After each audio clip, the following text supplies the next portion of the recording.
The wrapping paper crinkled under my trembling fingers as I stared at the small, flat rectangle in my hands. A greeting card.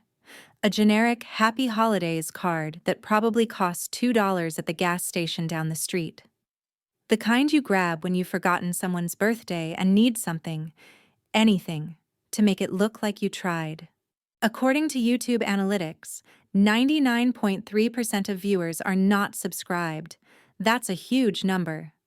By subscribing the channel that is completely free, you'll help support the channel and never miss fresh content. Meanwhile, 10 feet away on our family's plush Persian rug, my sister Melissa squealed with delight as she pulled a pristine Gucci Dionysus handbag from its signature green box. The leather gleamed under our Christmas tree lights, and I could practically smell the expensive craftsmanship from where I sat frozen on the couch. "Oh my God, Mom! Dad! This is incredible!" Melissa's voice pitched higher with each word.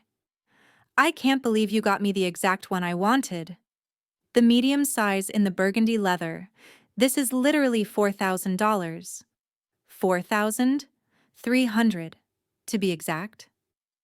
I knew because I'd been looking at the same bag online for months, dreaming about it, adding it to countless wish lists, showing my parents the link at least a dozen times. But apparently, those hints had gone to my sister instead.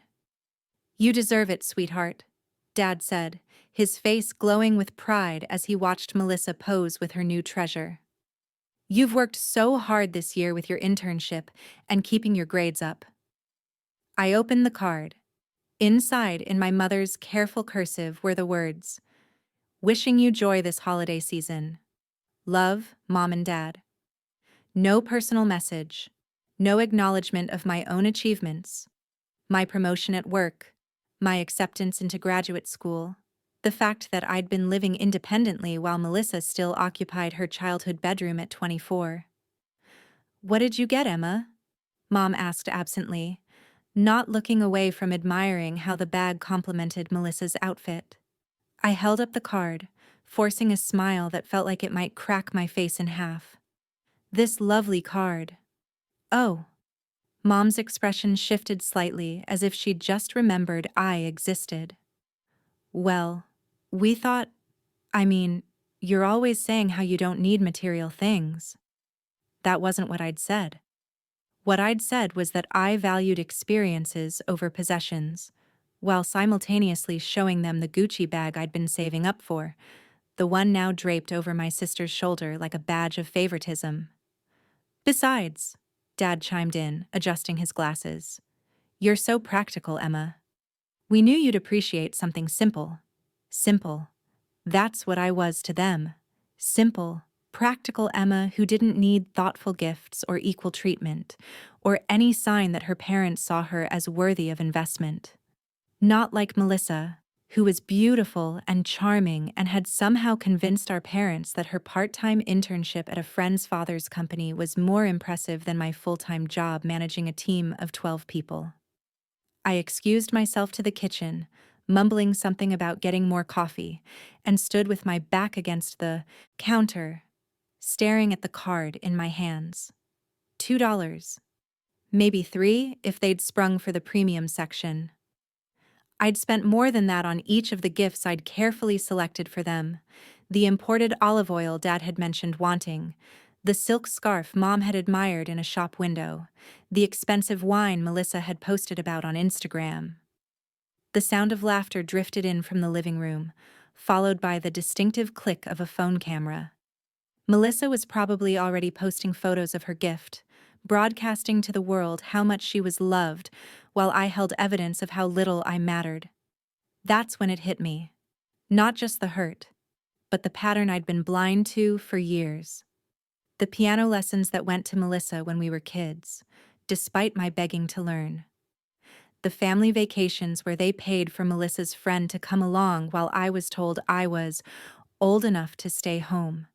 The college fund that somehow materialized for Melissa's education while I worked 3 jobs to pay for mine. The car they bought her for her 16th birthday, a Honda Civic. Nothing fancy, but mine nonetheless. since I was responsible enough to share. I thought about every family dinner where Melissa's achievements were celebrated, while mine were dismissed with a polite, "That's nice, dear." Every time I'd been asked to be understanding when she borrowed money, crashed my car, or used my connections to get ahead. Every time I'd swallowed my resentment and told myself that families weren't supposed to keep score. But someone had been keeping score, and I was losing. By New Year's, I'd made my decision. I started with small things. When Melissa called asking for fashion advice, something she did constantly, treating me like her personal stylist, I began giving her terrible suggestions.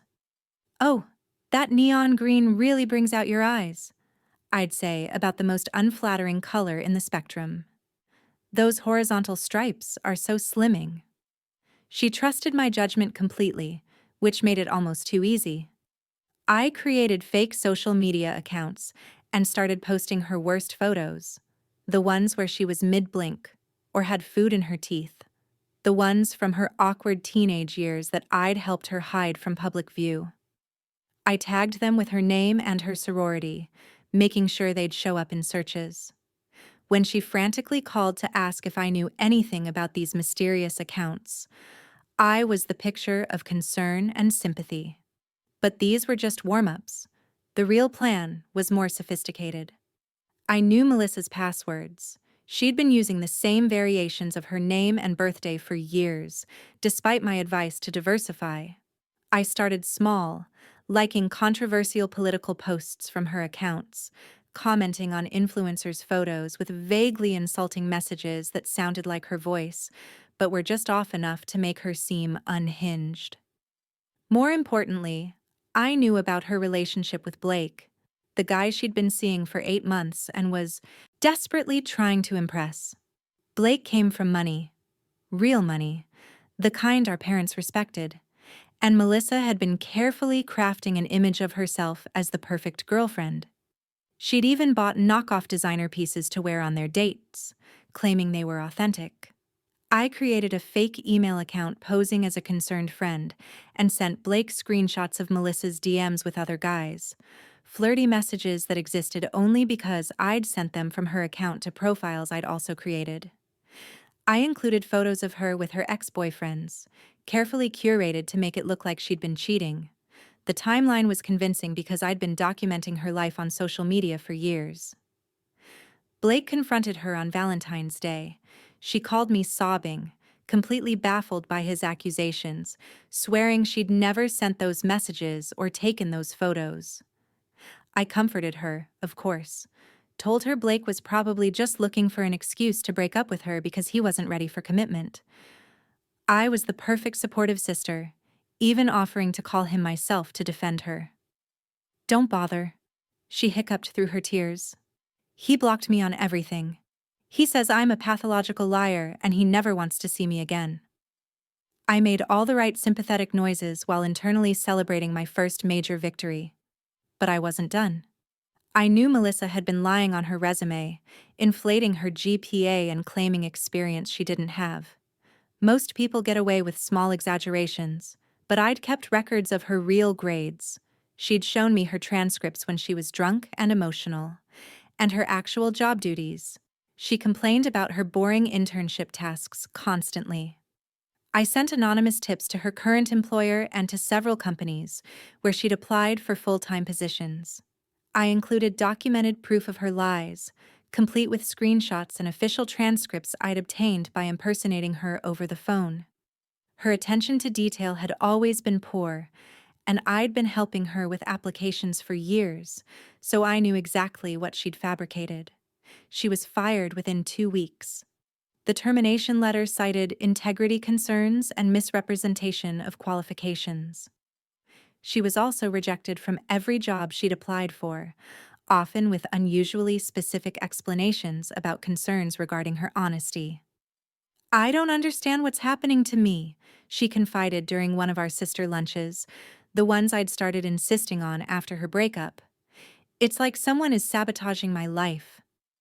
The irony was delicious. I nodded sympathetically and suggested she might be overthinking things. Sometimes life just throws you curveballs, I said, cutting my salad with careful precision. Maybe it's the universe telling you to reassess your priorities. Meanwhile, I'd been working on the masterpiece of my revenge, the family business. Our parents owned a small but profitable consulting firm, the kind of business that relied heavily on reputation and long-standing client relationships. Dad had always planned to pass it down to both of us eventually, though Melissa had shown more interest in the glamorous aspects than the actual work involved. I'd been helping with their books for years, familiarizing myself with every client, every contract, every potential weakness in their operation. I knew which clients were unhappy, which contracts were up for renewal, and which competitors had been circling like sharks. I started making subtle suggestions about Melissa joining the business, emphasizing her fresh perspective and her networking skills. I helped her prepare a presentation about modernizing their marketing approach, then made sure she had just enough incorrect information to sound confident but wrong about key industry trends. At the same time, I was building relationships with their competitors, using my insider knowledge to position myself as a valuable potential asset. I wasn't planning to betray trade secrets. I wasn't that vindictive, but I was definitely planning to make myself indispensable somewhere else while making Melissa look incompetent at home. The presentation was a disaster. Melissa confidently proclaimed that their target demographic was moving away from digital marketing toward traditional print advertising, that their main competitor was struggling financially, they weren't, and that they should pivot toward a service model that had been obsolete for 5 years. Dad's face grew redder with each slide. Mom kept glancing at me as if silently asking why I hadn't helped Melissa prepare better. The truth was, I had helped her prepare, just not in the way they expected. I think there might be some confusion about our market research, Dad said diplomatically when Melissa finished. Emma, do you have thoughts on these findings? This was my moment. I pulled out a folder of actual market research, complete with recent surveys and competitor analyses I'd been working on for months. I presented a thorough, professional assessment of their position in the market, including specific strategies for growth and client retention. I was calm, knowledgeable, and thoroughly prepared. The contrast was stark and intentional. How long have you been working on this? Mom asked, flipping through my materials. Oh, just something I put together in my spare time, I said with practiced humility. I know Melissa's been busy with her job search, so I thought I could help fill in some gaps. Melissa's face crumpled. She knew she'd been outmaneuvered, but she couldn't figure out how or why. More importantly, our parents were looking at me with new eyes, seeing me as the competent, reliable daughter who'd been there all along while their golden child struggled to keep up. That's when I realized my revenge had evolved beyond simple payback. I wasn't just trying to hurt Melissa anymore. I was trying to claim the recognition and respect that should have been mine, all. Along every carefully orchestrated failure of hers was highlighting my own competence by contrast. But success can be intoxicating, and intoxication leads to mistakes. I got cocky. When Melissa started crying about her mysterious run of bad luck, I couldn't resist dropping subtle hints about cause and effect. It's funny how things work out, I said over dinner. Like, remember Christmas morning? You got that beautiful bag, and now everything in your life is falling apart. Maybe expensive gifts are bad karma. I thought I was being cleverly philosophical. Melissa thought I was being weird, but she was too distraught to analyze my words carefully. Until she started keeping a journal. Melissa had never been particularly introspective, but her therapist had suggested documenting her thoughts and feelings as a way of processing her recent setbacks. She began writing down conversations, tracking patterns, trying to make sense of what felt like a coordinated attack on her life. And patterns, once you start looking for them, become impossible to ignore. She noticed that I was always conveniently available to comfort her when bad things happened, that I seemed surprisingly well informed about situations I shouldn't have known about in detail, that my advice, while seemingly supportive, often led her toward decisions that backfired spectacularly. Most damning of all, she started paying attention to my questions. I developed a habit of probing for information about her passwords, her dating life, her job applications, always framed as sisterly concern, but with an intensity that began to feel invasive rather than caring. The confrontation came on a Tuesday evening in March. I was at my apartment, congratulating myself on a particularly successful day at my new job, the one with our parents' former competitor, the one that had materialized after I'd shared some general industry insights that helped them land a major contract, when Melissa knocked on my door. She looked different, sharper. For the first time in months, she wasn't crying or frantically seeking my advice. She was calm and focused in a way that made my stomach clench with sudden anxiety. "I need to ask you something," she said, walking into my living room without invitation. "And I need you to tell me the truth." I forced a smile. "Of course. What's wrong now?" "That's just it, Emma. Nothing's wrong right now, for the first time in months. I've been keeping track of my passwords, checking my accounts, being more careful about what I share and with whom." She sat down on my couch, studying my face. "And suddenly, mysteriously, the bad luck has stopped." My mouth went dry. That's that's great news. I told you things would turn around." "Did you?" She tilted her head. "Or did you know they would turn around because you were the one making them turn bad in the first place?" I laughed, but it sounded forced even to me. "Melissa, you're being paranoid. I know you've been under a lot of stress. Blake called me yesterday." The words hit me like a physical blow. I managed to keep my expression neutral, but barely. "He apologized," she continued. "Said he'd been looking through his old messages and realized some of the screenshots he'd received didn't match the actual conversation threads. The metadata was wrong. The timestamps didn't align." She leaned forward. "He asked if I thought someone might have been impersonating me." I could feel my heart pounding, but I kept my voice steady. "What did you tell him?" "I told him I'd been wondering the same thing." She pulled out her phone. "So I hired someone to look into it, a cybersecurity consultant. Did you know that digital forensics can trace almost anything back to its source if you know what to look for?" The room felt like it was tilting. I gripped the arm of my chair, trying to maintain composure. "I don't understand why you'd waste money on something like that." "Because I needed to know if I was going crazy or if someone who claimed to love me was systematically destroying my life." Her voice was quiet, but there was steel beneath it. Guess which one it turned out to be? I stood up abruptly. "Melissa, you're obviously upset about everything that's happened, but accusing me of—" "I'm not accusing you of anything," she interrupted. "I'm telling you what I know." "The fake social media accounts? Created from IP addresses that traced back to your apartment complex. The anonymous tips to my employers? Sent from email accounts that were set up using public Wi-Fi at the coffee shop 3 blocks from your office, during hours when you were mysteriously absent from work." She scrolled through her phone. "The messages sent from my accounts to Blake and others? All originated from devices that had access to my saved passwords. Devices I'd used at your place when you insisted I stay over after our sister bonding nights." Each revelation was like a nail in a coffin I'd built for myself. I sank back into my chair, my mind racing through possibilities.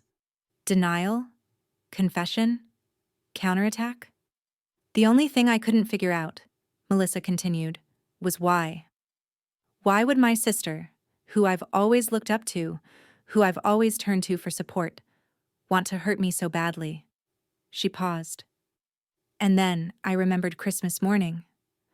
I remembered the look on your face when I opened that bag. I remembered thinking at the time that you seemed upset. but I was so excited I didn't pay attention. She stood up and walked to my window, looking out at the city lights. You were always the smart one, Emma. The responsible one. The one who had everything figured out. I never thought you might resent me for being the one they loved. That's not, I started, but she turned to face me, and the sadness in her eyes cut through my planned denial. Mom called me today, she said softly. She wanted to talk about Dad's plans to bring you into the family business. About how impressed they've been with your initiative and professionalism. About how they realize they may have undervalued your contributions over the years. She smiled, but it was a broken expression. Congratulations, Emma. You won. The victory I'd spent months orchestrating suddenly tasted like ash. Looking at my sister, really looking at her, seeing the hurt and confusion and lost trust in her eyes, I realized that winning had cost me something I hadn't intended to sacrifice. Melissa, I'm not going to turn you in, she said, cutting me off. I'm not going to tell our parents what you did. I'm not going to expose you to your new employers or try to get revenge. She picked up her purse. I'm just going to leave. I've accepted a job in Portland. I'm moving next month. You're leaving? The question came out smaller than I'd intended. I can't stay here, Emma. I can't look at you every day and pretend we're family when you've spent months proving that we're not. She headed for the door, then paused. The saddest part is that you didn't need to do any of this. If you'd just told them how you felt, about the bag, about the way they treated you, about wanting more recognition, they would have listened. They love you too, Emma. They always have. You just never gave them the chance to show it properly. The door closed behind her with a soft click that sounded like finality. I sat alone in my apartment, surrounded by the life I'd built and the success I'd achieved through my carefully orchestrated campaign. The new job that was exceeding all my expectations. The respect from our parents that I'd finally earned. The satisfaction of proving that I was more competent, more reliable, more worthy of investment than the sister who'd been handed everything. But Melissa was right about one thing. I had won. And winning, I was discovering, could be the loneliest victory of all. The aftermath unfolded exactly as she'd promised. She moved to Portland and took a job with a sustainable design firm, starting over completely. She changed her phone number and deleted her social media accounts, effectively disappearing from my daily life. Our parents were confused by her sudden departure, but accepted her explanation that she needed a fresh start after her recent difficulties. They never learned the truth about what I'd done.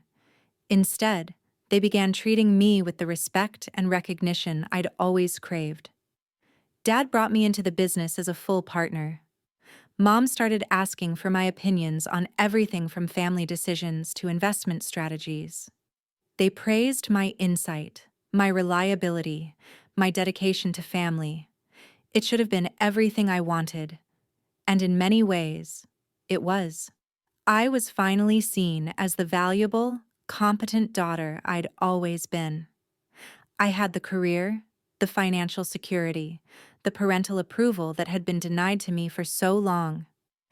But late at night, when I was alone with my success, I found myself thinking about sisterhood and what it had meant before I'd poisoned it with resentment. I thought about the Melissa who used to call me for advice because she genuinely valued my opinion, not because she was too lazy to figure things out herself. The Melissa who would show up at my apartment with ice cream when I'd had a bad day, who would defend me fiercely to anyone who criticized me, who had once told our parents that I was the smartest person she knew, and they were lucky to have me as a daughter. I'd been so focused on the inequality of our treatment that I'd forgotten the equality of our love. 6 months later, I found myself looking at flights to Portland. I'd drafted and deleted dozens of messages to her, trying to find words that could acknowledge what I'd done without minimizing the harm I'd caused. Apologies felt insufficient. Explanations felt like excuses. In the end, I settled on the truth. I was sorry. I was wrong. I had let my hurt and jealousy turn me into someone I didn't recognize, someone who could methodically destroy the person who had loved and trusted me most in the world. I didn't expect forgiveness, but I needed her to know that the sister she remembered, the one who had genuinely cared about her happiness and success, had been real, even if I'd lost sight of her in my quest for recognition. I never sent the message. Some damage, once done, can't be undone with words. But I kept the draft, and sometimes I read it as a reminder of who I used to be and who I might become again. Because Melissa was right about something else.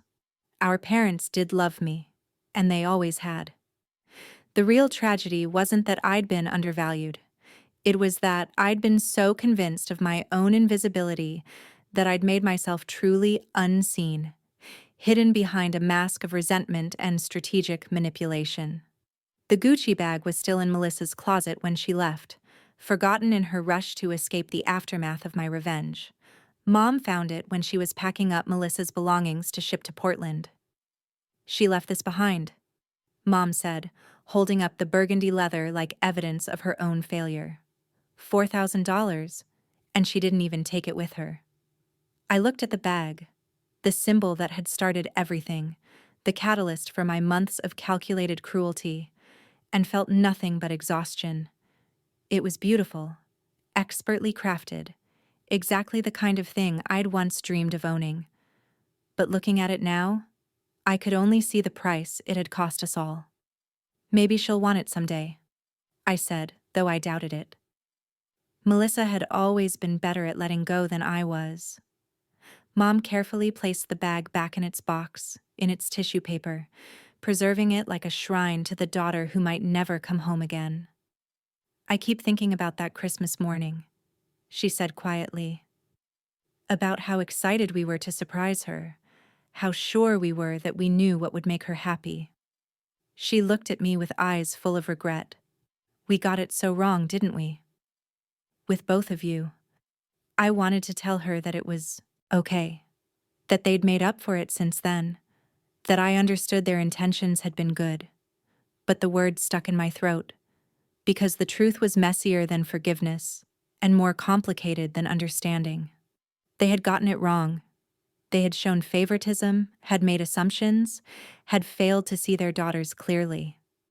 But I had gotten it wrong too, in ways that were harder to forgive and impossible to undo. The bag sits in our parents' closet now, waiting for a forgiveness that may never come and a reunion that grows less likely with each passing day.